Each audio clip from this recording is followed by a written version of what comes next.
You are listening to the Built to Grow podcast, delivering the knowledge in all things fitness business. We help gym owners win. Here are your hosts, Tim Lyons and Randy Engston. All right, welcome back to the Built to Grow podcast. I am your host, Tim Lyons, and in studio today, of course, Randy, the deacon of determination. Engston is in the house. You know it. And we've got a special guest today, guys. So this young man is a former MMA fighter and also self-proclaimed nerd. but the author of the best-selling book, The Art of Selling Memberships. Welcome to the podcast, Eric Russell. How are you? Awesome, man. Thanks for having me. Appreciate it. So very cool. So you're in town working with some clients, and we got in touch with each other. He's like, hey, man, I listen to your podcast. I read all your books. I'm a huge fan of yours, Tim. Can I come in and we'll jump on an episode? I was like, absolutely. So ran out. Thanks for sending me your book, and I got a chance to really dig in. I got about 3/4 of the way through, and I got to be honest with you, this is one of the best specifically for the gym business, a sales book. Thanks. So it's really awesome. Appreciate that. International bestseller. International. It's crazy. I mean, although I have the nerd glasses and the persona, Yeah. I'm not much of a nerd when it comes to like writing. And I've been thinking about writing this book because I've been in this business since I was a kid, you know, and I started selling memberships when I was 15 because I worked at my adopted father's gym, and I went on to own my own facilities after working for multiple different ones. But I went on to own my own facilities. I licensed 2 out. At one point, we had 5 locations. Sweet. Okay. Beautiful. So, yeah, I would hire my friends, which if you're listening to this podcast, please don't do that. All right, let's start out right out of the gates with a tip. Do not hire friends. Hire people that can get the job done, right? But when you're good at sales and you can teach it, you think you can turn anybody's life around, right? So Yeah. I'm like Captain Save a Loser, and I hired friends, and it ended up not being the best idea there. But the thing that occurred to me when I was hiring people that weren't really qualified for the job is I could teach them how to sell, and they could do it. And that was the one thing that really was our big, not saving grace, but it was the deal. Like if you came to us, you were buying a membership because we had a process that these guys could follow. You know, Absolutely. So yeah. Without sales, you're dead in the water. Yeah. Period. You can't generate revenue. Right. And in our business, a lot of people aren't good at it. They're decent. Some are decent, and you can get by and you can be successful with decent. But when you get good and excellent, it's crazy the difference. It's huge numbers in terms of the difference in closing 50% of your sales or closing 70. Oh yeah. Big You difference. know, So you're saying sales is important. it's semi-important. I mean, So let's jump back right to the thing you said. Most people are not good at sales, and to be honest with you, I wasn't good at sales either. In fact, I hated it, and it's a very interesting thing that you have this great product. You know you can save people, right? You can help people, and you just can't get your mind wrapped around getting them to sell them into something. And so this book. Very easy to read, and I love the story. The very first story really makes a lot of sense, and it kind of sets the tone for the rest of it. You had this lady come in, completely obese, overweight. The doctor said, hey, you're going to die tomorrow, kind of like that obese. She had a great attitude. She loved the gym. She did a training session with your best coach. She loved every minute of it. You go to present. I'm going to let you know tomorrow. Yeah. And she never came back. Right. And you couldn't get a hold of her, and she ghosted you. And that set the tone for this, because that's happened to all of us. totally. Oh yeah. We think we've got somebody that knows they love it. Not that we're trying to hook them, but we know we can help that person. We feel great, and then they disappear. Yeah. And like, what did I do wrong? Well, in the beginning, too, we're going, I'm an awesome salesperson. I already got a sale for tomorrow. Yeah. Look at me. Oh, You know, right. I got sales for tomorrow already, you know, and don't realize that person's not coming back. They leave. One of the biggest problems when somebody leaves is not that you didn't just get the sale, but you just hurt their confidence. Because what are they doing? They're leaving, and they're not making another step forward once again in their life. Right. They're not making a commitment once again in their life. They don't go home and go, you know what? I'm going to turn it around right now. I'm going to look in the mirror. They don't do it. Mm-hmm. So it's your job. You're a coach. You're a salesperson. You're a gym owner.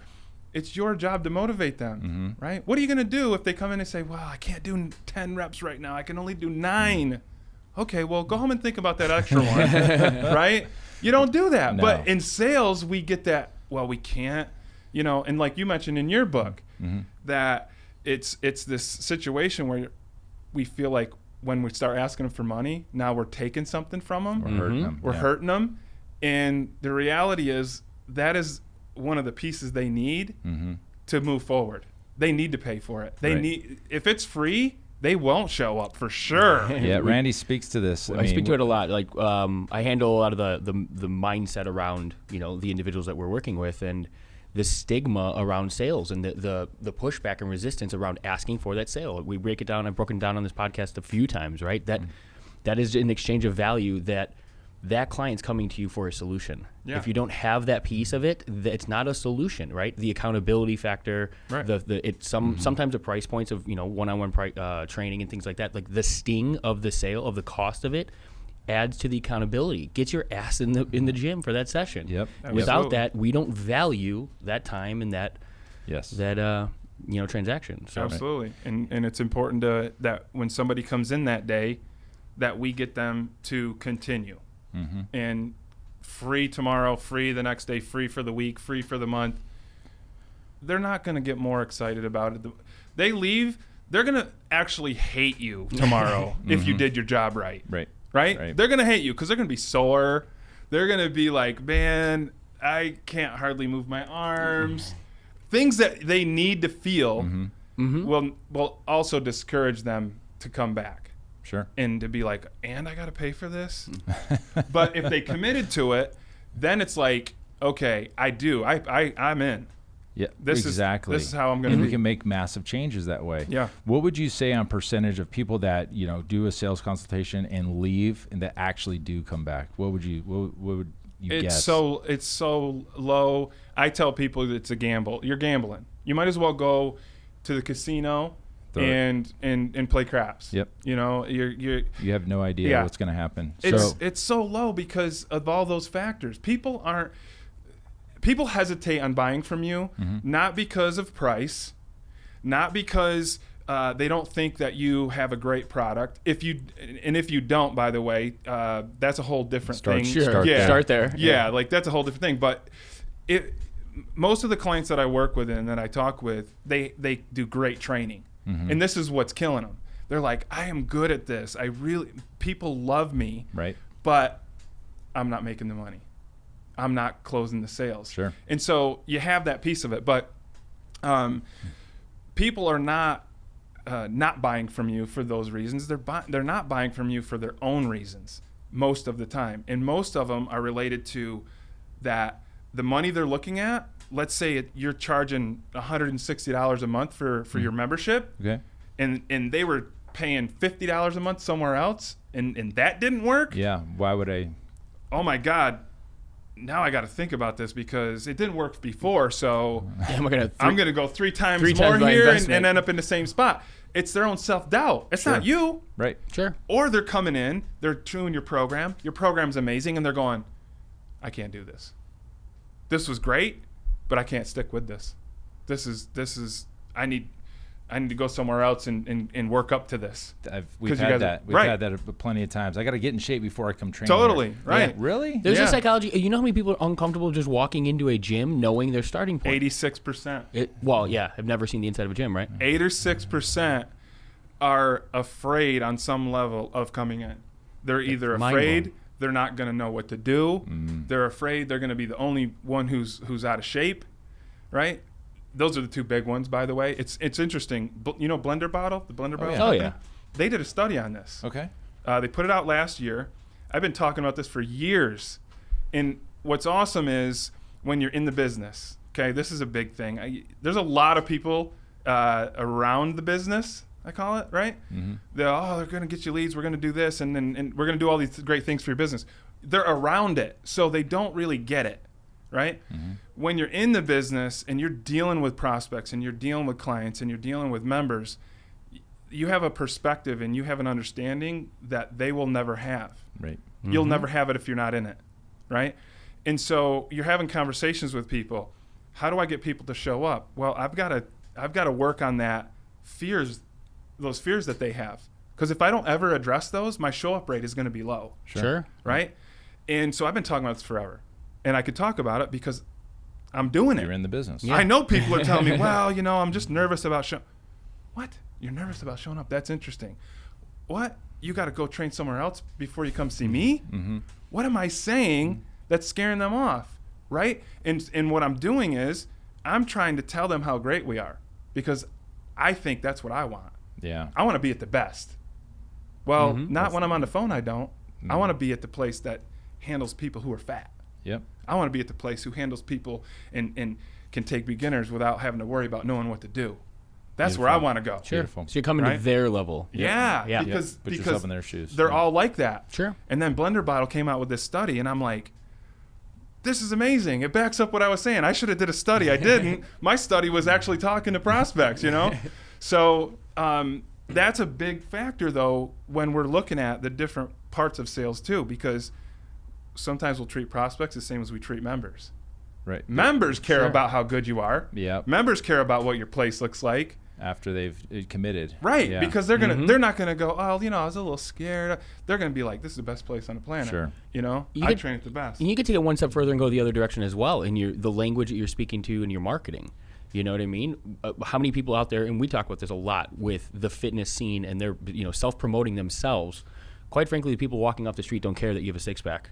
Right. No. Like That hurts you. Make this. Was it TNC? We heard that years ago where somebody said, "Be the Alfred to your client's Batman." Right? Like you should be in a position to support them and their needs and their Champion them. exactly. Yeah. And in this ego-driven Unreal. fitness industry I'm that we're in, surprised we they see- get any clients running that kind of play, where it's I all agree. selfies, all them. I mean, again, we're talking about the individual trainer, dude Sure. or girl, that's living on Instagram and maybe has some online coaches or clients. At the facility level, where you're serving the population and the public, you cannot absolutely not do that. Well, it's interesting, too, if you look at that aspect of it. A lot of those times, they're pulling in clients who have some experience. They're not pulling in new people. Sure. Yeah. They're pulling in people who've worked out a little bit, and they go, you know what? Oh, I wanna look like this that guy. now. Yeah. I want to go next level. They're not pulling. The people we make our money on as gym owners are the average. The people who are scared. We don't make. This is another interesting thing. We're owners. We stuck with this. We all started. Everybody I talk to, you're no different than how I got in. Reading this book, right? This is gonna be easy. This is gonna be, man, I'm gonna make a ton of money. Yep. And then you get in, you're like, oh damn, this is the hardest thing I've ever tried, right? Good luck. But we get that idea going into it because we loved it, and we still love it. So we get the same idea, but most of our prospects aren't like that. They aren't showing up with credit card in hand. They're showing up with fear, apprehension, doubt. That's what they're showing up with. The person who shows up with a credit card, and we do get them every once in a while, come in, I don't care. You could screw it all up and they're still signing up. Sure. You do get those sometimes. We all wish we had more of those, right? Right. That's us. Yep. I cut my teeth in boxing gyms, right? You go to a boxing gym, they don't give a shit about you. It's dirty. They are Yeah. kicking your ass. Yep. If you show up the next day, okay, cool. Yeah. You know? Good. Yeah. But the bottom line is they don't care, and I would show up. That's why my nose is flat as it is, right? Because I kept showing up, and eventually I got pretty decent at it. So our ideal prospects aren't like us, though. They're different. They have a little bit of fear about that stuff. So we've got to address that, and when we do, we can turn them into long-term members and really, really have an impact on their life. Yep. Absolutely. And in this book, as I was reading this, you go through all that. You go through how to address objections well before they come up. So you ask the questions. And the big takeaway that I got out of this is that the salesperson, you being in this situation, you're driving the conversation. You're not letting them guide it. 100%. And that is, to me, probably the biggest thing we could do, because if you let them, they're going to give you every excuse in the book, take it in every direction. But if you hit them straight in the nose with the questions that they're going to have later. So So great book. I'm obviously going to give this over to Zach. He does most of our sales. He was on the last podcast episode. If you guys haven't listened to that one, tune into that one. But I get a lot out of this. In fact, I'm surprised I haven't seen this book before. I am too. Yeah. I'm totally surprised. Why? I need to work on my marketing. Yeah. If you met me face to face, you'd be buying a book. You understand? But over the internet, I got to work on that. That's right. That's where we come into play. Yeah, I know. Totally, right? Well, I've started concentrating on a little bit the marketing side of things more so in terms of my services, and that's a whole nother world, that you kind of got to. I've heard people say, "Oh, well, it's just selling in print." It's like, no, it's not. No, it's not. It's totally different, man. I know, because I can sell. So I've struggled with Facebook ads, and I'm a big just do it. Do it. Learn what you're learn from it, and make adjustments and get better, kind of a thing, right? Sure. So I'll put the money out there. And I'll see what happens with it, and I'll learn something from it. I'm not the guy who's going to go, man, I just spent $500 on Facebook, and it doesn't work. Yeah, it doesn't work. Never going back to there. Yeah, and then they'll go to the casino and spend $500 and be like, oh, it was a nice day, like, dude, perception of chill money. out. It's $500, you'll be okay, But the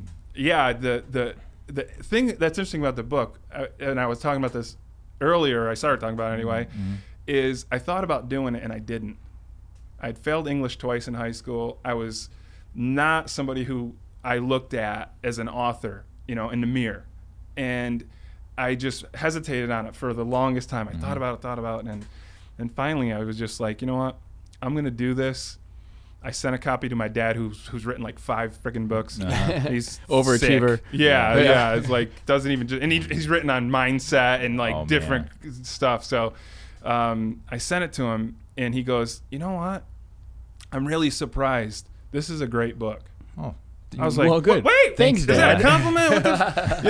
But he was like, this is really good because it's not just here's what to do. It's like there's stories behind all of the different things that have happened in doing great it. Book, yeah.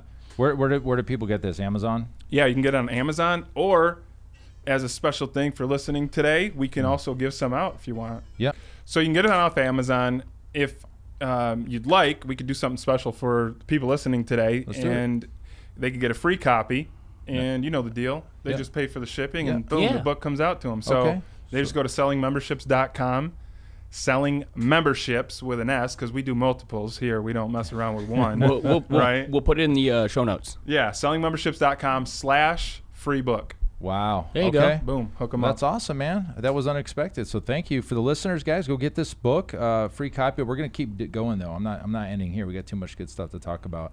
So our audience, gym owners, trainers looking to open gyms. I want to give them some.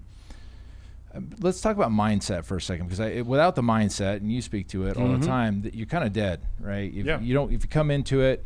And I've got my take on it, why sometimes trainers are not great salespeople, and we spoke about it just before this podcast. And in my take, if you haven't heard me say this before, I feel like in the core of a trainer, and they get into this business, they want to help people. I want to help change lives. I want to get people in better shape. We're going to save the world.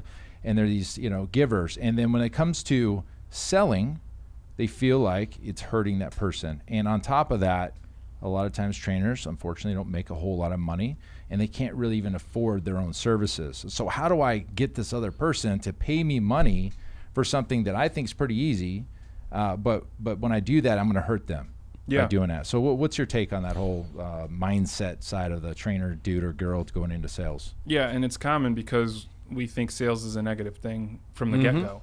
So how do you change that? Well, you've got to have... First of all, you've got to understand that nobody is going to continue with you without paying. Okay. Period. Transaction. Because either you're not going to be able to continue doing it because you can't get the bills paid. Okay. Or it's free and they don't value it, so they're not going to continue to show up. So on no end of it, without the transaction, will it be successful. Okay, so get the logic. So you've got to understand point blank that there has to be a transaction that has to occur. And that's first and foremost. The other side of it is, how much is that transaction? How much am I really charging somebody and feeling ethical about it? Well, that, again, if you're getting into it and you're going, well, I can't afford this, so I'm going to charge this, or you get this mindset, I'm going to be the cheapest in town, which first of all, you'll never be the cheapest, so don't even go there. Like, you're never going to be the cheapest. Never. You're just not going to be it. Yep. You know, and it's very expensive to be the cheapest, by the way. You got to have a lot of money to bankroll the cheapest, right? So when you're going into it, though, you really got to have the idea of what you're doing for somebody, what you're providing for them.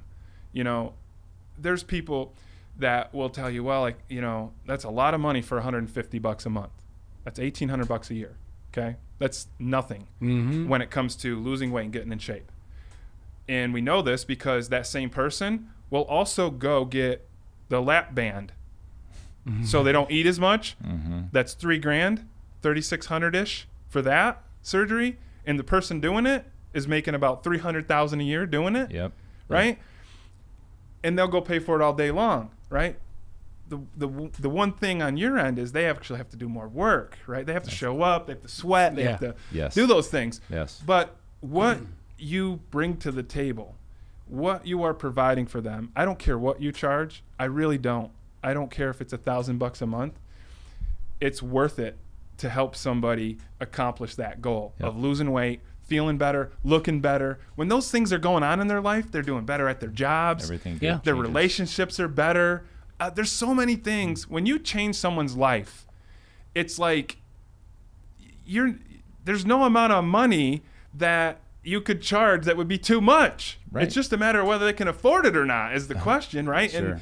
And if you're always, you know, if everybody's saying yes and you're never getting any kind of hesitation on it, you're too low. You're too low at the bump the prices up. And if you can't get any yeses at all, well, that's a sales problem. Yeah, sure. That has nothing to do with price. Not a pricing problem. No, it's not. I mean, there's clubs Sure. out there that have a $10,000 initial sign-up fee. Oh yeah, We've worked with them. Yeah. Okay.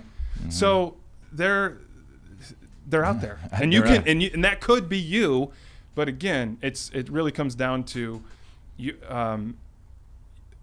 You overcoming that mindset of, well, I'm taking something from somebody. You're giving something to somebody. Yeah, that's what you're doing. It's framing, you know, in your own personal beliefs in that position. You have to have the value. You have to see the value in your own product and understand, like you touched on. It's not just the result in the 1 hour. Like people. That's what they're paying for, but that's not what they're receiving. People receive a transformation that's going to change their life. They're you know, how many people are coming off of different medications? They're removing the, you know, cursors for diabetes. Life-changing transformations are taking place. How do you put a dollar amount on that? Right. And then from the sales point, why are you hesitant to go charge somebody a few bucks for what we know they're about to receive? And you're hesitant for your reasons. The same reason they're hesitant for signing up. Yeah. For their reasons. Right. And if you don't deal with that and you don't handle that, you are always going to have trouble with that person that hesitates. At the end. Yeah. Always. Sure. Because you'll hesitate and you'll be like, I understand. I get it. So if I understand it, you know, then you can't help somebody get through it. It's like there's sympathy and empathy, right? Sympathy is like, I am in their shoes. I get it. And I'm them. Empathy is like, I understand where you're coming from, but guess what? Here's how to get through it. Yeah, that's not right? That's not the only way. Right. Like, come see the other side of the coin. Yeah, Yeah. and you got to have that empathy with it. You know, you got to be like, I get not being able to afford something, and I get that investing in something is a little scary, right? You talk about it in your book, investing in coaching, and you're like, man, this was freaking me out. You know, like it was scary money. Yeah, it stings. But the return ended up being more than what I put out. Initially, it always seems expensive. Or you're not in the right price range, man. Yeah, if it's too cheap, you don't value it. That's one thing, right? So it's and it's like, and you do sales on the client side of it, and I talk to clients personally myself. You know, I failed English twice if I didn't mention that. Write a book. Right. Get out there and write a book. You could do it. But when I'm dealing with clients and they see the figure that it costs to hire me, sometimes they're a little, you know, I like their eyes bugging out a little bit because I know I'm in the ballpark of where I need to be, but also I know the return they're going to get on this. It's nothing. It's nothing. It's a drop in the bucket compared to the return. So what I say and the fact is I'm only expensive in the beginning. There you go. That's a good point. it. Yep. Once you get dialed in and once you start doing it, you realize this isn't even, if you're putting $1 out and getting 3 back or 4 back. What's the problem? You don't do it. You don't stop doing it. You go, wait a minute. You definitely do it. Something we talk about in our marketing, right? If you're doing $1 in and $3 out, put as many $1 in as you can possibly That's a win. With. Yeah, that's it's a win, right? Right. You got to look at the big picture, the return on investment of increasing your closing percentage 10%, 15%. It's exponential. Well, you know what's over also time. interesting about that is lead costs. We were talking about this a little bit before the podcast, right? There's always something that comes through and it's hot. Yes. Google was hot, and Google came through and said, "Yo, you guys they're messing it up," and so everyone gets smacked, right? And so lead costs go through the roof on things. Facebook, it is oversold. It's oversold. The inventory is oversold. This is facts. If you're running ads, you're seeing a lot of them go into Instagram because there's more inventory over there, right? And lead costs have gone up, even just since a month ago. Always. They've gone up significantly. Yep, and so you get demand. clients who are like, "Man, this lead was $25. I'm like, "Okay, cool. Yeah. What's the problem?" Yeah. Well, it's 5 times more than it was last month. Yeah. Okay, I get that. It's going to happen. But guess what? What's your revenue per lead? Thank It's you. 70. Yeah. Oh, look it's 70. data. Oh, it's 70. Why are you complaining about 25 if your revenue is 70? They were spoiled, and this is hit everybody that got in the Facebook game, especially in 15. About that time on, we were spoiled. Yeah. We didn't know what we had. We knew what we had. We went all in. The clients that jumped on board with it, they went all in. They crushed for. And it's the ones that were all in, and then they're seeing that happen. Facebook doesn't work anymore. Well, first off, how much money did you make? Probably paid for another 10 years of Facebook marketing and profit. But, what's your return on investment as a total overall marketing cost? I put out $3,000 and I made $36,000. Keep doing it. No matter what it is, like your cost per lead doesn't mean anything. Right. It's your return on investment. If you put out $3,000, Do you want to say that? Can you say that very clearly one more time? The cost per lead doesn't mean anything. It's your return on your investment. Oh, very great business logic right here. Dropping bombs. logic is weird. It comes into play. Yeah, it holds up every time. It holds up every time. And you know what's funny about that? That is a sales process issue. If I will outspend you. You get nervous about 25. I know I'm making 70 per lead. Okay, because I keep track of revenue per lead, revenue per sale. I look at the average initial payments. I look at all these things because now I can make a good business decision. If I'm making $70 revenue per lead, I will spend all of it and then some if I have to. My competition will not do that. They're too scared. Well, you're hearing it. Right? You're hearing it. Yeah. They're scared of 25. Dude, you're making money. If you spend 25 and you make 28, you're still making money. Yeah. Well, right? That's the thing, right? That most people don't think this way. And that's why you're listening to this podcast. Start changing your thinking about how, one metric that we had an episode about KPI as a metric. This metric actually makes more sense than some of the ones we talked about. Revenue per lead. Yeah. We talked about total ROI, money in, money out. Right. But if you apply back total revenue made back to total leads, that's where you get your revenue per lead. And then your cost per lead those are the two you're looking at. Yep. Right. Well, indicators. Yeah. If you're looking at it, have the direct KPI that will affect that on the revenue side of it. So if you're looking at it on a cost per lead, you should also look at it at revenue per lead. Yep. And also revenue per sale is another thing that you want to look at. Because I know if I sign somebody up, that average sale is $180 for, or whatever it might be. So I know that's what it is. Now your revenue per lead is going to be lower because not everybody's going to be closed. Completing. So there's going to be a difference. But you look at it because that's going to affect what you are willing to spend on it. And then your sales process will determine that amount at the end. If you do well in the sales process, those numbers go up. Yep. Okay? And like I said a minute ago, I'm willing to outspend my competition because I know I can. And I know I can close sales. They'll get scared at $25 a lead. I won't ever be scared of that. I won't be scared at 70. I won't be scared at 90. If I'm spending $20 more to get somebody in my gym. Yep.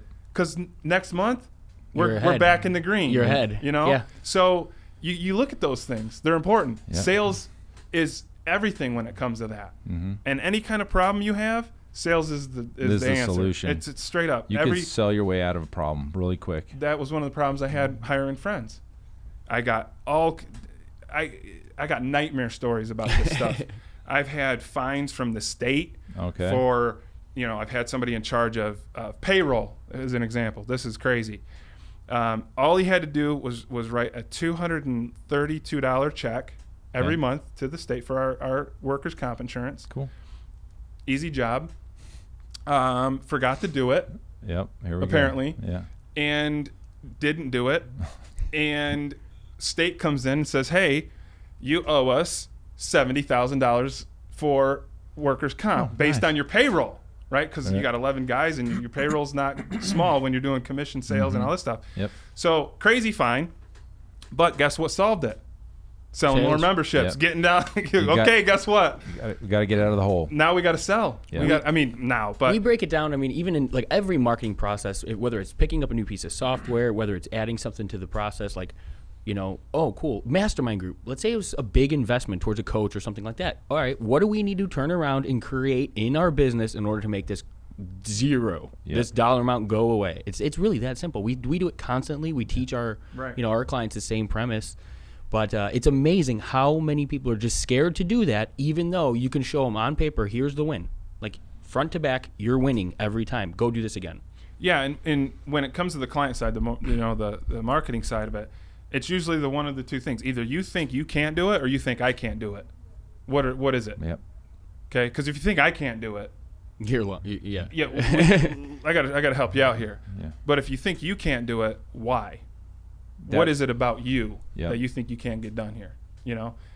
And when we're dealing with objections when it comes to prospects who are looking at a membership, it's the same kind of a thing. One of the questions that we need to ask up front, and this is important when it comes to the sales process because it's a complete flip of traditional sales. Traditional sales is we talk about how great we are, we brag about ourselves, we present an option, a pricing, we wait for them to say no, and then you battle. And then we battle and we try to overcome it. It's me against you, and I got to win this, and it becomes this whole awkward kind of situation. That's traditional, right? Because that's what we're taught: features, benefits, and then just grind them. Well, this process is different because again, we're in the business, not outside of it looking in, but we're in it, and we know what people are going to object to. They're going to say, "I can't get to you." Location's going to be an objection. Yep. We know schedule is going to be an objection. We know that motivation and commitment is going to be an issue, right? Mm-hmm. And we know significant other is going to be an issue. Mm-hmm. And that significant other could be grandma, could be husband, wife. I just saw a CarMax commercial. The guy said, I got to talk to my turtle. Oh, nice. I was like, that's the truest commercial I've ever seen in my life. For sales, You got to talk to somebody, right? But you deal with that up front when they're honest with you, right? Mm-hmm. And what you do in this book, you actually go through every one of those scenarios. Right. And the takeaway I got out of it was that was it. You took the sale away. Hey, you know what? I don't in my conscience. If I can't sell you a membership if you can't physically get here every single day, right, to train with us 3 or 4 days a week, I can't do it. So so you take it away, and all of a sudden maybe you know what? I can get a card and get over here. Oh, you kidding me? All of a sudden they find the answer. A little takeaway of the old takeaway. No, you wait. Okay, we know gym owners hear this all the time. Sales. Yeah. Oh, I got to check my schedule. That is the biggest lie you're ever going to hear. Our schedule's in our phone. You know what I mean? Yep. I know my damn schedule, but you can't call somebody out on that now when you show them price because you don't even know if that's real. You could address it, and they could do it, and they're still not going to do it because you won that little battle, but you lost the war. You lost the war right? on that one, yeah. But up front, and they say, well, I got to check my schedule. Okay, well, check it. Because guess what? I can't put a program together for you without a damn schedule. Yeah. So we're not going anywhere until you can, let me check my, you know what? I'm here. I can make it. Great point. Yeah, you hit these things up front, and this is the takeaway for gym owners. You're overcoming these objections way in advance of before you're presenting the price because you don't want that to come up in the end, and you can't overcome it at the end without them not buying. I mean, there's more likelihood they're going to take off after that. Yeah, and the thing that we're doing is we're literally eliminating every obstacle that gets in the way of them moving forward so that when we get to the end, if it is price, we know for sure now. Yep. We know that price is an issue. Okay, cool. So if price is an issue, what are we talking about here? Like how much of the price? Because nobody came here expecting to pay nothing. Nothing. Right. Sure. So what is the difference? And the difference, on average, I don't care where you go, and I got clients all over the world, different cultures, it's always $30 to $50 a month. difference. Wow. Okay. That's what they have to one. overcome. So they see 180 from one client. Other clients charge 260. It's always 30. It's always $30 to $50. It's crazy. But you show them the price. Do you think it's them trying to get a deal and knock it down? This is why it works. Okay. This is why the sales works. Because what happens is they see the price and you say, okay, I understand it's a little bit more than what you expected to pay. What did you expect to pay? Mm-hmm. Well, it's 150. I was thinking more like 120 would be good. Now the prospect's thinking, this salesperson is the worst salesperson in the world. I'm about to get a deal on this. $30 off this, right? Right. Here. And then what we do is we break it down to what, it's called breaking it down to the ridiculous, really. Reduce it's 30. So what we're talking ridiculous. about between you getting in that two-piece bikini, you having your husband look at you like he did when you were in high school, That's what we're is talking about. $30. And you're telling me he's going to be the one with the issue? I can tell you he is not. And I don't know him, but I know. don't know him. Yeah. But I do need to talk to him on the phone if he does, okay? But the bottom line is it's $30 now. And when you look at the 30, see, they're looking at that big 150 number. They're not looking at the 30. Right. They don't and sometimes when you put that 30 on the table and you go, that's $7.50 a week. It's a Starbucks over here. visit. Yeah, seriously. When you look at that and they go, what am I doing? Yeah. Let's go. Let's go. You know, you're because right. now it was a barrier. It's like 150. And maybe they were thinking 100. Maybe they were thinking really 120. But the bottom line is there's a dollar amount in there that we got to talk about. And that's the difference. Got it. And when we talk about that, that's nothing. You take it It's to nothing. reduce it to the ridiculous. Right. Yeah. Like it's nothing. How can you not figure out how to come up with $30? Literally $7 pass a week. Starbucks up one time a week. You're Right. good. One time a week. Yeah. That's great. Yep. Or anything. Yeah, know what I mean? it's we talk about it all the time. Disposable income. You're going to spend it. You're going to put it somewhere else. Yeah. Just realign it and look. Now the problem's solved. But see, the thing is, I know when I address that now, she's not going to go, yeah, but okay, I could do that, but let me check my schedule. It's already done. Yeah. Mm-hmm. We got schedule squared up. We got location. We got all these things squared away. Now we're really dealing with the same thing. It's like if you have a wound and you don't put the Band-Aid on it right, it's not going to help. So they could say, I got to check my schedule. You could be great at overcoming that, but it might not even be the real reason. That's the point. Yeah, That's the point. Yeah, so a lot of the objections that are being brought up are more or less an excuse as opposed to the actual root of their discomfort. Right. So all of the things up front, all of the things that you cover up front help you in the end when they're hesitating. Yep. And when money's involved and money's on the table, they will lie to you, period. Yep. And if you don't believe me, you haven't been in the business long enough. Bottom line. Buyers are liars, okay? Yeah. And so we've got to not create an environment that allows them to do that. We've got to create an environment that allows them to be honest so that we can get them results, right? Yep. And that's what the process does. And so when they're coming in, you got to get those 4 objections out of the way. And you also, one thing you got to clear is baggage they have previously. Baggage, you said? Baggage meaning they failed before. Right. They're coming to you with that baggage. Now you are the one that has to deal with it. So you tried, what did you try in the past and why hasn't it worked? I tried, going to the gym and I lost my motivation and I stopped going. So, yeah. That's your problem. Yeah. Now it's your problem. Well, why'd you stop going? Well, when I was showing up, I just wasn't getting the results. Why? You were showing up, but why weren't you getting the results? I didn't know what I was doing. Oh. So now you got to deal with her not knowing what she was doing or him not knowing what he was doing. Ahead of time, I know this. Guess why they're hesitating at the end? Because they're thinking about that old one. Yep. Mm-hmm. They're thinking, you know what? I'm going to pay this guy 3 times more, and I'm going to fall back to my old habits. But now that I know that, so price isn't an issue for you? The price works. Yes, it does. But, I just want to think about it, and make sure I'm doing the right thing. Look, I totally get that. Thinking about it's a smart thing to do. If I told you anything different, that would be wrong, right? But think about it's a smart thing to do. And really, we think about things because we want to make good decisions, right? Mm-hmm. Okay. So let me ask you this. If you got this right now, if you decided to become a member today at Pulse Fitness, Mm-hmm. how do you think that would be a bad decision? On what level do you think that would be a bad decision? This is where salespeople really hate it because it's like, oh no, we're talking about the negative. Yep. The negative's what's holding her back though. And you know what? I already know the answer. I'm already ready for her, but I got to have her put it on the table. Yep. Because when I have her put it on the table, I can help her see how she's getting through it, right? Well, I'm just afraid that I'm going to do it and then I'm going to quit. Right. And that's why we addressed it with this program. Mm-hmm. Because see, last time what happened was you'd show up, you didn't know what to do. You know what's going to happen here? We're going to show you exactly what to do. Today when you showed up, did you know what to do? No, you didn't know what to do. Why? You didn't need to know because you had a trainer. You know what's going to happen next time you show up? You're going to have a trainer again. Yep. Hey, the third time, we're going to give you another trainer. Still trainer. How's that sound? Guess what? 3 months from now, you're still going to have a trainer. Yeah. Isn't that awesome? Yeah. And so the things that failed you in the past weren't your fault. You didn't know what you were doing. And that's why we addressed it with this program. Yeah. You understand? Beautiful. So how would you like to pay for it?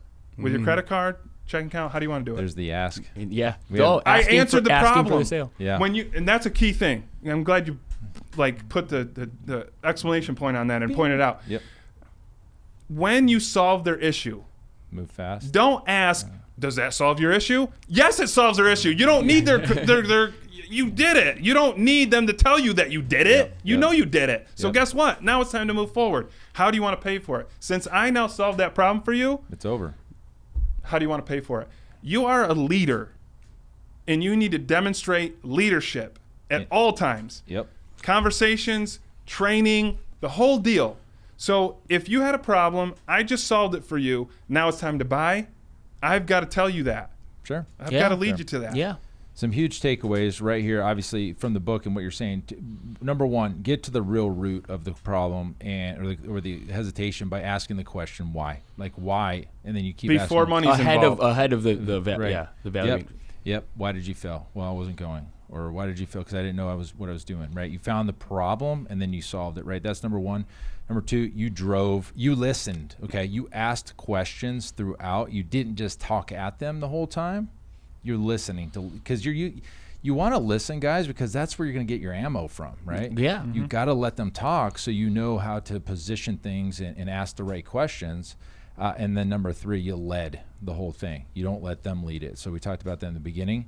But those three qualities or those three kind of aspects, you have to have those things: mindset, asking the right questions, freaking listen, and lead the presentation. And ask for the sale. We've Yeah. talked about it lately. People do 90% of it, get to that point where they're like, oh, cool. Like, does that work for you? And then, but then they just sit there awkwardly like, I don't know what to do next. I'm going to help you with that one next level for it. We don't even ask for the sale. We ask for the payment. The payment, sure. Right? It's different. Do you want to buy now, or how are you going to pay? How are you going to pay? Yeah. It's like Right? like an assumptive. Yeah. Yeah. Absolutely. I'm not only going to assume you're buying it. I'm taking I it one know step you're going to further. buy it Yeah. because bottom line is you had that issue and I just fixed it and solved it. What else Right? is there to talk about? Yeah, and one other thing about it is you don't disagree with them. I don't care what they're telling you. Yep. To them, it makes sense. Yeah. So if you disagree, you're putting yourself in the wrong position. Yep, You're causing friction Right. instead of guiding them to the right answer. The Absolutely. Right solution. And you're a dumbass if you think thinking about it isn't a good thing to do. It is a good thing to do. Yep. But I don't need 3 days to think. I need right now. Yep. If it takes you that long to think about everything, I'm get nervous nothing. about you driving because there's stop signs and stoplights and, you got to be able to make decisions. Let's be honest, right? But you don't want to. You're afraid. And I'm going to help you with that. Mm-hmm. And that's where you want to come from, is a place of help. Beautiful. Yeah, that's a big thing. I mean, with everything, obviously I haven't dove into the book and understood every single process yet, but you're coming from a place of authority. People, like we discussed on a previous episode, people are sitting in that seat because they have a need that you're looking to fulfill for them. Mm-hmm. You're in a place of authority. You're the one that they're looking to prescribe the solution to that problem. Right. Do it. And I love that process about getting the objections.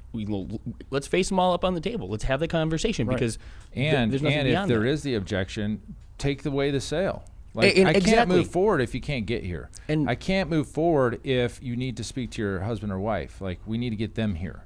Mm-hmm. You don't keep going. You just stop right there. And don't be afraid to lose a sale or stop the sales process until you get over that. You have to. Yeah, you won't lose it. Yeah, that's the thing that's wild is exactly right. Don't be afraid to lose it because you won't.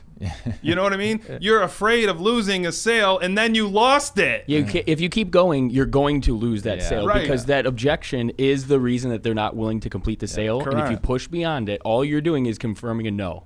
And what you mentioned about authority in what you were talking about just a second ago, that is such an important thing. They give you authority. Prospects give you the authority up front, and a lot of times we give it right back to them. How can I help you? What? Why am I an expert asking you how I can help you? This is like a pet peeve of mine. Like, I can tell. When a salesperson, I was calling about, you're interested in our program, so how can I help you? Wait a minute. I want to. Don't say I'm that. getting crazy right now. It's making my hair stand up. Not that it doesn't anyway, but looks pretty nice. Yeah, so that kind of a thing. How can I help you? You're literally taking your authority, your leadership, and going, here you go, have it back. And what do they say? Okay, I was in your programs. How much are they? Now you're in trouble. Now you got to work. Backwards, Now you just set yourself up all wrong. Because that is the number one question when you get a phone call. They just want to know how your price is. And you mentioned it in your book because they don't know what else to ask. Right? They only know money, and they only know what costs them and what they can kind of afford. You can't sell value on a price alone. You just can't, especially if they're not even in the place. Right. You definitely can't sell it. Mm-hmm. So don't give them the price. Find out why they're calling. Find out what they're looking to do. Find out more. We have kind of a script we use here that gets to all those things, and it's actually pretty cool. And I'll let you read it. It actually gets a lot of these objections over the phone taken care of. Mm-hmm. We do talk about ranges of budget. Like, is that within your budget? Like towards the end. Yeah. And if they agree to that, cool. Come on in. If that's not even in their budget, then that's an end deal. Is there somebody else involved in the decision-making process? Well, let's get them here too. So when we schedule them, we make sure that they both can be here. Sure. And what happens a lot is we sell both of them, which is beautiful. Yeah. 2 for 1, baby. Yeah. Right? Yeah. So that's all good stuff. This book, guys, if you're a gym owner, you need to get the book. I'm actually going to finish this up tonight. It is a good read. It's an easy read. It's great. It's chock full of value. You're not going to read this and be like, oh, what should I do next? You know what to do next. You just follow this process. So, again, guys, if you want to pick up this book, I got it right here, sellingmemberships.com/free book. There you go. Going to give you guys a free book. Just pay for shipping. There you go. Mm-hmm. Yeah. Learn that from your buddy. Well, yeah. Are they going to approach any upsells in this? Might as well let them know now, right? Hey, if you want, I've got all kinds of stuff you can get. Yeah. You can get email scripts. You can get. I've got online training. Sweet. I don't have a whole lot of one-on-one stuff available because I got to actually be there to do that. Mm-hmm. So that's very, very some limited. Courses, some training courses. Yeah, and but stuff. I have online training that people love, and it's interesting because I wrote the book. I didn't have an end game. I would just put the book out. Mm-hmm. I'm like, I'm just going to put it out. I just want to do that. Sure. Right? I've been thinking about it. I want to do it. And Sunday night before I actually released it, I go on Amazon. It's the only place I know where to do this. Mm-hmm. So I upload it, and I was going to go back to it later and update the description and everything. So I go back later, and I see it's number 8 on the bestseller list. Nice. And I was like, what in the hell? What did I do? It's going to kill me for tomorrow. Like, everyone's buying it today, and I want to be number 1. So what the hell's going on? But what happened was, when that happened, Amazon said, hey, people are kind of digging this. Let's push it out. Yeah. And Amazon promoted it for free. Sure. Mm-hmm. They put me in the top corner, hot new release, all over the world. So I was like, the day it came out, number 1 in Australia, number 1 in Germany, number 1 in U.S., multiple categories. I'm talking like multiple. That's awesome. It was crazy. And so people are going like, hey, so what's next? How can we hire you? Yeah. I'm like, for what? You got the Bro, book. you got the damn book. Yeah, Follow the book. No, we want coaching. We want to. That's what happens when you get a book. Yeah, dude. So it was crazy. And so then I was like, okay, I'll take some clients on. I take some clients on. And they're like, yeah, but in between, what do we do? And then I'm like, well, I'm going to do some online stuff so I can just, watch this, take a quiz, learn it. And so it kind of evolved in its accidental success, so to speak, right? Mm-hmm. It just evolved into some things. So now I wouldn't even offer that course to the public.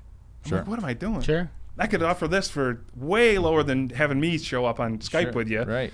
And so, yeah, that's available where you can now actually have access to the online training. Yep. And I do some live stuff with it too, every couple months or every couple weeks. Sweet. Yeah. No. Nice. We're all fans for online courses because that's how I learn a lot of times. I'll take a course, I'll learn it and implement it. Having that kind of live touch is huge too. Yeah. So this is awesome, man. Because they got questions, and it's like you start to do some things and they don't do it exactly. They think they understood it, and then they go apply it, and they're like, that did not work. And it's like, well, you kind of missed a couple things here. So let's just rewind and go through what it was you were missing. Yep. And you can help coach them. And really, it's like anything. One of the big things I'm hearing right now is online training. It's going big, right? It's going to be a big thing. Okay, cool. It's not. Okay? It's not. People, and the thing is, with what's interesting too is this is not new. This is not a new concept, right? No. This is an old concept. And what's awesome about online training is it almost always leads to live training. Almost always. Mm-hmm. Because you can only get so much, and you start to realize, you know what? I need to get a trainer. Sure. I need to get somebody who knows what they're doing. A video is cool, but it's not everything. In person. It's not in person. Right. And right. It can introduce people to training, which is great. But yeah, well, let's talk about that for a second. Because this is actually, to your point, it's not new. There's a big movement of gurus talking about, hey, you're kind of stuck in this brick and mortar at 10-mile radius. Like, go online and build this whole hybrid business out there. Guys, it's not the same. It's not the same. And if you think that you're just going to launch an online program and people are going to come flooding in, you're in for a tough surprise. Yeah. Well, let's tie it back to the conversation the example you used, the friction somebody had about buying a gym membership. Oh, I didn't succeed before because I didn't know what I was doing. There's always going to be a threshold between the difference of a video taking you through something and somebody there that can critique, that can give input, that can be live with you.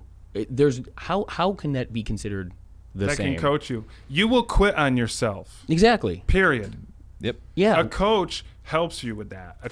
There's no replacing it. That's valid. Call me short-sighted. Yeah. I've only been in the business for 30 freaking years. We're giant proponents for it. I mean, every pillar. And there's right? always change. There's always things that are going to be updated. There's always things that are going to be improved. But you've also got to understand where they're coming from. And I talk about this sometimes with clients, and it's misinterpretation of data. Sure. Right? I saw a big guru, not even in our business. I think it might even have been Gary Vee. I don't want to attach him to something that's not actually true, but I'm pretty sure it was him. He was talking, and he said, hey, nobody answers their phone anymore. And everyone's like, yep, you're right, man. Do you answer your phone out there? What do? You text. Yep. And everyone's like, yep, that's right. He's dead on. He's, and everybody's like, yep. And so I get clients, hey, man, I saw Gary Vee talking. He's talking about, nobody answers their phone anymore. And that's what I'm experiencing too. I'm like, no. They're not answering their phone because they don't know you. There's a difference. Yep. Okay? If my phone rings and I see a number and I don't recognize it, I don't answer it. That's what we all do. We all do it. If my daughter calls me, first of all, if it's a phone call, I'm stopping everything because something happened. She's never calling me, right? Yeah, you are. But I know who it is now. I'm answering the phone. My wife calls, I'm answering the phone. You're going to answer the phone if you recognize it. Sure. So what do? Do you go, okay, nobody's answering the phone, so it doesn't work. How I see it. Exactly. It's misinterpretation of data. Yeah, the whole system's not broken just because that fact doesn't remain true in your situation. Your show-up rates will suffer if you do not get people on the phone. Fact. Now, you can have great show-up rates. Not great, but you have good show-up rates. But if you get people on the phone, I'll improve those. Mm-hmm. Because when you can have a conversation with somebody, you're going to see the show-up rate increase. Okay. Not decrease. And so you don't address, well, people are answering their phone, so therefore I'm not going to call them. You address, how do I get people to answer their phone? How do I get them to recognize me when I call? Those are the things you address, because if you do that, now you're solving an issue. Okay. So sales go up. So how do we Solve that problem. There's two things you need to do when you make a call to somebody. First of all, get your mindset right. They're not going to answer. Okay. If you respond quickly, sometimes they do. But still, even when you're responding quickly, they're almost surprised. Like, this can't be the Yeah, there's no way that they're calling me like 10 minutes later. But get your mind right. You're probably not going to get the phone call answered the first one. So when we leave a message, we don't just say, hey, this is so-and-so, call me back. Because it does two things. One, they're not going to do it. Two, if I call you now and you didn't call me back, now I made you feel guilty about answering my call. So they're going to decline it just out of that reason and be like, you know what? Oh, I'm an a-hole. Let me get to him later. And then they don't get to you later. So what we've got to do is when we leave that message, we let them know, hey, this is Eric from Pulse Fitness. You requested some information on our programs. I wanted to help you out with that. When you get this message, give me a call back. This is my number. By the way, if you can't do it, I understand. If you can't get back to me, no big deal. I'm going to try again later. Yep, there you go. I was waiting for that part. Right? So you're doing a couple things with it. You're identifying yourself, and you're saying, hey, I want to give you the info that you wanted. And if you do get a chance to call me, go ahead and do it. But if not, I'm going to let you off the hook and not feel guilty when I call back and you didn't get a chance to call me. I'm going to call you back. Beautiful. And by the way, I'm going to keep calling you. And I will call you back. And you mentioned your phone number there so they can maybe recognize it, right? So if they remember the last four digits on the phone, like, this is the guy. This is the guy who just left me a message. And you'll read voicemails now before you even listen to them. So you see, So the key is to let them know, hey, don't worry about calling me back. If you don't get to it, which they're not, you let them off the hook. But you've got to identify yourself. And so, see, that's the problem that we run into. So what happens? Misinterpretation data. No, I call these guys and leave messages. Yeah, but you call them, leave message, they don't call you back, and now when you call them again, they feel guilty. Perfect. So you're not you're not dealing with the sales problem. The sales problem is let them know they got to identify you. They got to know who you are, and they got to feel not guilty about you calling them when they didn't call you back. Any thoughts on texting them and like, hey, this is so and so, and I'll be calling you. I'll be calling you here in a few minutes. Text, email, phone. You don't carrier pigeons. If they were around, I'd be using them. You know what I mean? You don't. It's not that you don't use automation. You don't use the technology that's out there, but you also got to understand what business you're in. What business are you in? Are you in the business of relationships? Of helping people? Of people business? Because if you are, you got to talk to them. We talk about God, this right? You want to go out with somebody? You can't just text. You got to. There's going to be a phone call there somewhere. Maybe Tinder. You know? I don't know. Yeah. Even then, you're having a conversation. At some point, there's going to be a conversation. I hope. Perfect example though. Even Tinder, like as crazy as that sounds, right? There's enough information on your profile for that person to decide if they're going to engage in you. Right. You're doing the same thing by leaving that message. You're helping them. You're bridging that gap and allowing them off the hook so that they can take the action, or they know when you go to come book, take. Eric's, hey, sales is just like Tinder. Yeah. That's the title. He's already how to succeed on Tinder. My wife would not even be a fan of this conversation, let alone the book. But that's the thing. We got to look at the data correctly, and we've got to look at it from the right angles, because there's a lot of info out there. There's a lot of misinfo out there. Totally. In our industry, to relate to our industry specifically in terms of some misinformation that's going on, is that we need more leads. We need more and more and more and more and more leads. Well, what are you doing with the ones you got, first of all? What are you doing with them?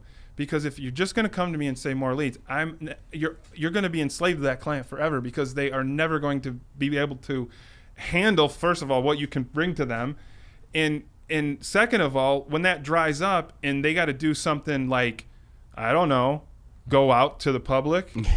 I did flyers on cars. I'll do it right now if we got to. I've done door hangers. Yep. I've taken my whole team and bought boxes of door hangers and said, we're hitting the neighborhood. Sure. And they're like, what, man? What if somebody gets mad? At what? What are they getting mad at? Like the conversation, turn it. Yep. Like, use your skills. Don't get Scared, you freak. These are MMA fighters, you know what I mean? And they're scared of somebody getting mad at them because you put a freaking door hanger on there. Get off my lawn. Yeah. Or you go into these things that says no solicitation, and it's like, I'm still putting them up. You know what I mean? I've gotten in trouble for it. I don't recommend you going out there and getting in trouble. That's not a good strategy. But don't get arrested. Don't get arrested. Don't do stuff like that. But listen, I will not hold back when it comes to that. And so what my whole point is, we get this idea that, okay, I always need more leads, but there's two other elements there that you need to really make sure you've got dialed in. One is your retention, and two is your sales. The conversion, sure. We talk about this front to back, right? Cold traffic all the way to reoccurring memberships. Like, where in that process is the problem? When you can tweak those percentages, exponential growth. Yeah, and don't be afraid to go and do the flyers and do the things that, aren't sexy, but that's your business. Don't be afraid to have a booth somewhere at a fair, whatever. If you just rely on one thing, that one thing will die, because if it's so easy for you to get leads, guess what? There's a flood of people coming behind you, an army of people. You guys are seeing it now in your news feeds. I'm not saying anything new. How many different people are telling you that they can get you leads? They probably can. That's probably the majority of the advertisements that we see. It's the easiest thing. Cold calls and emails to me. I'm on the list. I'm on a lot of lists out there. I think I am too. I'm getting blasted, and I'll toy with them a little bit, and they're relentless. They're going to get you leads, but yes, if you don't need so many damn leads because you got a great clientele and they're staying and paying longer, and your sales process is awesome, and you're closing 80-90% of the people that actually sit in front of you, you don't need constant flow of leads. And that's what, to your point, right? Get your sales process dialed in. That's what this podcast is about, the book's about. And then keep the damn clients happy that you have and keep them around. Yeah. That's the worst, man. In one door, out the other all day. See, the sales make you money. The leads cost you money. And so you've got to have the thing that makes you money dialed in first, ultimately. Yep. And I talked about it earlier, right? Sales solved all my problems whenever I had one. It wasn't leads that solved them. Now, do I have to have leads? Yes, I do ultimately have to do it. But if I have 100 of them and I can only close 25, that's 75 that actually were interested on some level that I screwed up. How did I screw that up? And that's a lot of money that I let walk out the door or not even get in the door because I didn't have a sales process. And then the retention part of it obviously is key, because you want to continue to build and build and build. But ultimately, if you're saying, well, I need more leads, I'm willing to bet you need better sales. And then now go and look for someone who can get you more leads. That's exactly how we teach our coaching, is backwards from that. We get your foundation right, get your sales process right. Marketing's last. Marketing's always last, and that's always the first thing that people want to buy. Everybody wants, and to have those conversations.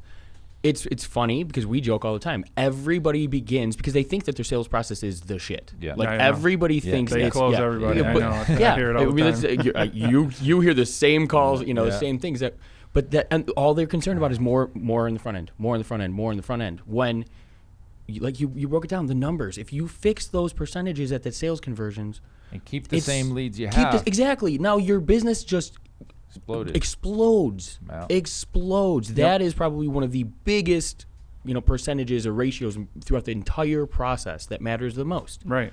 And that idea that they close everybody is, again, it's misinterpretation of data. You close people that you actually see. I get that. You're a good trainer. You're actually a good salesperson as well, because this is your thing. This is your baby. So you're going to be a little bit better at that than somebody you hire. Okay. Sure. However, you don't close everybody. And it's interesting because you'll say, okay, you close everybody. So how many leads did you get this month? I'm not exactly sure on that. How you close everybody? You don't even know how many everybody's you got. Right? You can take it one step further and go, how many consultations did you have in this month? And they're like, I don't know, but I sold 4. Okay, so you sold so 4. You're 100% closing rate. Yeah, So you had 4 people. Perfect. So 4 people. That was it. No, I did more. So you didn't have. The thing is, they make excuses as to why they didn't make the sale. I've been in this position before. Like, why did that person really wasn't a good fit? We don't want them here. Weren't serious. It doesn't They count. validate. They weren't serious. Yeah, Yeah. that's a big one. They weren't serious about it. We don't want them here. What? Yeah, we do. And we can. You didn't do a great job. So they make an excuse. So that one doesn't count.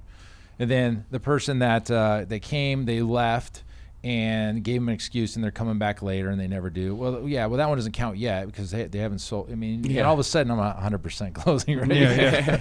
I'm 100% close rate on the ones that I close. On the ones that close. The ones that say yes, I'm 100% for sure. But it's funny because when you look at that and you go, okay, well, I got 10 leads this week as a number. I know that's not great, but just because I need easy math. 10 leads this week. How many did you actually have a conversation with, number one? How many did you actually get a conversation going with? I'm not talking texting. I'm not talking email. I'm talking a damn phone call. Verbal like, conversation. we're talking. Sure. I'm allaying your fears. I'm helping you overcome some apprehensions. That's how I do it. You can't do it on text. You can't do it on email. So I got to have the conversation. How many of those did you have out of the 10? Well, 4. Okay, of those 4, how many booked appointments? 100%. I got everyone. Okay, cool. How many showed up? 2. Okay. Right, because people don't want to say no to an appointment when they talk to you. They'll just rather not show up. Right? They'll do the easy out. Yeah, Sure. so you got a 50% show up rate. Then face-to-face, how many did you close? 100%. Okay, cool. So your closing percent is 20%. Of the leads, yeah. It's not 100, bro. It's 20. Right? That means 80% of that business who, this is what's so wild about it. And this is what blows your mind when you first get into it, because you think everybody needs this, everybody wants this. What's the problem, right? But 80% of those people aren't buying who actually were interested. Yep. Nobody's coming to your gym. Nobody's in this day and age, nobody's giving you their email, phone number, and name unless they are interested, unless they really want to do it. Yep. Don't tell me they're not serious. You're not serious, right? The leads are weak? Yeah, the leads are weak. Right. Yeah. You know what? You are weak. You know? All right, we're coming down on everybody. Don't feel so bad about yourselves, guys. That's why Eric does what he does, and that's why he's got the book. No, I'm going to interrupt you. Oh. Feel bad about yourself, okay? Feel bad about it if you aren't doing a good job. That's do the a truth good of it, job. though. That's the truth of it. Like, I mean, we're here delivering value, and there's usable takeaways from all of this. Yeah. But you need to be serious about it yourself. You need to look at the process. If there is a hole in your process, fix it. That's all we're getting. There's at. nothing wrong with feeling bad, man. You felt bad. It's a little self-awareness. Right? When you started, you was, what the fuck? That was too nice. Yeah, too nice right but you got to feel bad a little bit. There's a book out that's awesome that was cracking me up because that's basically his whole philosophy. It's called Can't Hurt Me. Okay. By David Goggins, I think. David Goggins. Yeah. Goggins. Oh my! You guys got to check into that book. Yeah. I have it. It is awesome, and that's basically his whole thing. Is like, look, and this is a direct quote. It's okay if you're a pussy right now, but don't be a pussy when you die. There you go. Right, and so the idea is like, look at yourself and really, if you feel bad about something, that's okay. Just don't die that way. Yeah. Do something about it. Yes. You know what I mean? If you feel like your sales are weak, or if you feel like you're not doing a great job in that aspect of it, and nobody really is doing a great job at it without the proper training, that's just facts. Do something about it. Thank you. That's it. Yep. Just do something about it. You'll see a difference. Yep. And then you'll actually start to like it. It's like you said. I keep going back to your book because I did. Man. Yeah, it's like it's I a hated rush. sales, and then you read a little bit later, I love sales. I'm like, is this what happened to this Well, guy? yeah, One chapter, he went from hating to loving. Yep. You know, but because I you get learned good to at love it. But you get addicted to growth, and it's the same thing with your personal. Like, if it's an area of your life that you're trying to work on, you'll get addicted to that growth. When you're in that sales position, it's your business, it's your baby. You feel good, and your family is growing. Like Momentum. it's momentum and energy. Yeah, that's so prevalent. And when there's energy, run. When you have people coming in your gym, run harder. And to close this, if you have a campaign that's generating leads right now, freaking run it. Don't Yes. stop because you can't take all the leads. Like, go full blast, because it will change. Doesn't last forever. Strike while the iron's hot. Make hay while the sun shines. Right. Do it now, and get your sales in order, guys. Get your sales process in order. So yeah, and you know, the thing is, it will change. It will go up and down. Yeah. And you know, when you're bringing in people who are interested and you're not closing them, and whether, I don't care why you're not closing them. Maybe you have a good salesperson and there's still leads that I have a client that this going on right now. You got to hire more salespeople. You got to ask the right questions of yourself. Even the question is not how do I limit this now? Do I slow down my How do I growth? slow this down? Yeah. It's like, how do I capitalize on this? thank you. Ask that question, because what you ask yourself, your brain has to answer it. It's weird like that. Yeah. And in the sales process, we utilize that in a lot of different ways and how we do it. And when you're talking to somebody, so that they're actually seeking the right answers as you're moving them forward, right? Yeah. So in that scenario, ask yourself the right question. How do you capitalize on a situation? Not how do I decrease this influx of potential money and business. What? That's the craziest thing in the world. Yep. Make the right decision, not the easiest decision. Right. Yeah. Right. Man. Oh, anyways. All right. Well, good, guys. Thanks for coming on to the show. Thanks for having me, man. I think appreciate it. this was a ton of great info. I know that gym owners are going to really, probably listen to this one a couple times. Again, we're going to plug the book one more time. sellingmemberships.com/free book. Look for some upsells in there, some downsells, cross sells, retargeting. Yeah, follow up abandoned cart sequences. I'm learning. The bot marketing is going to be coming in. You're going to get Facebook messages. I have no idea what bot marketing is. I don't even want to go there. Get ready. Yeah. Let's go to the funnel. You ain't getting out. All right, guys. Until next episode, keep changing lives. Thanks.